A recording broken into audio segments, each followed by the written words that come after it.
Hello to all of the members of the East Baton Rouge Federation of Teachers.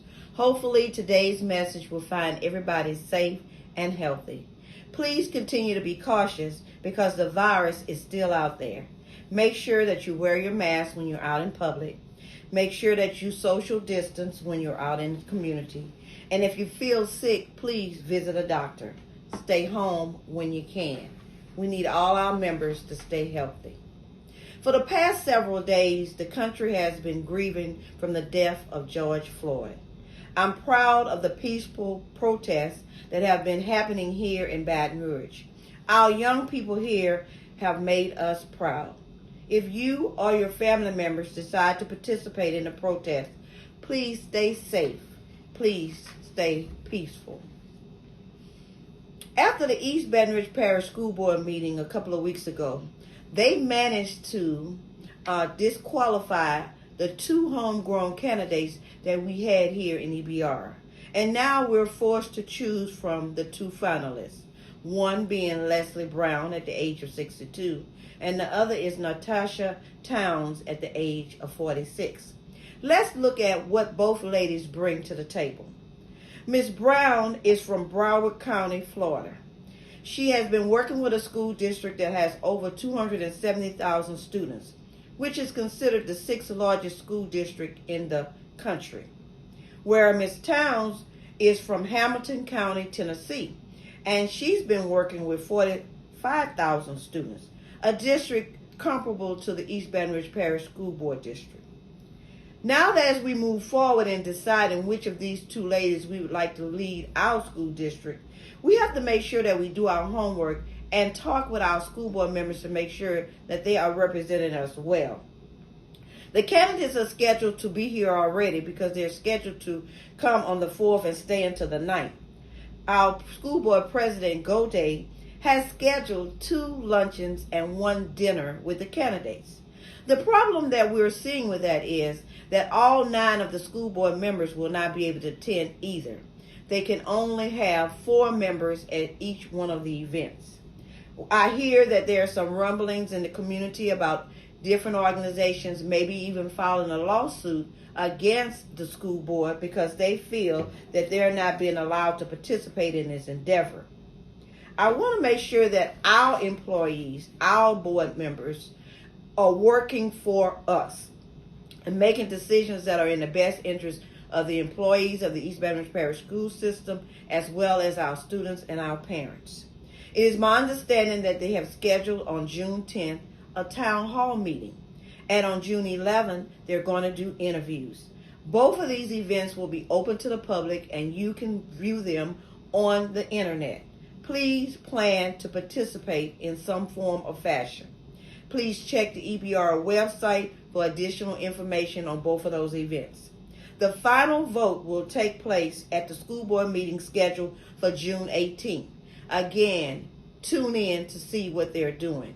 Share your thoughts with your school board members and let them know what you are looking for in terms of a new superintendent.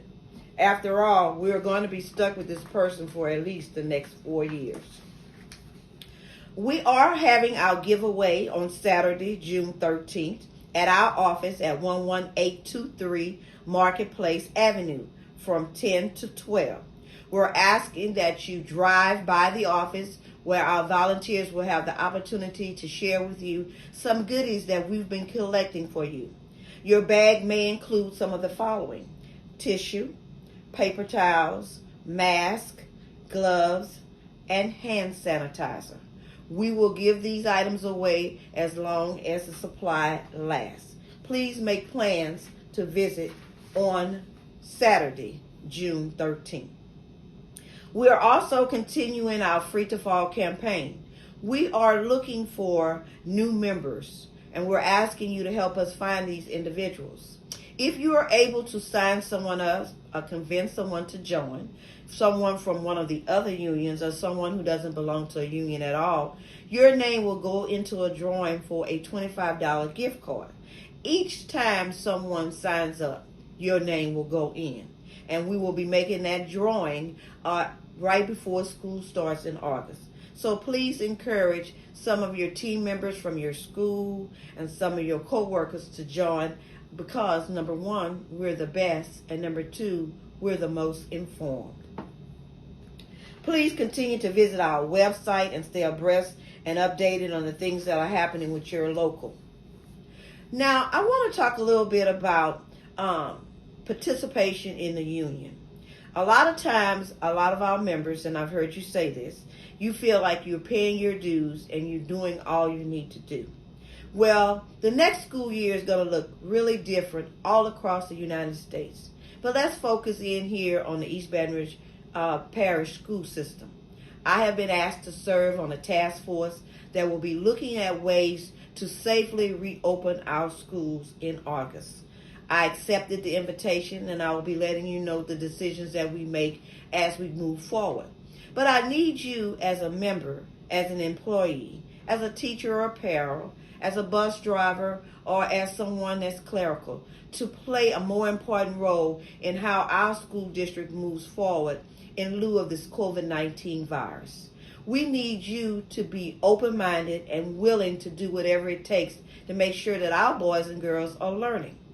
It is being said that it's a possibility that some teachers will come back to the brick and mortar school sites and teach from their classrooms, while others may have the opportunity to do virtual teaching from their homes.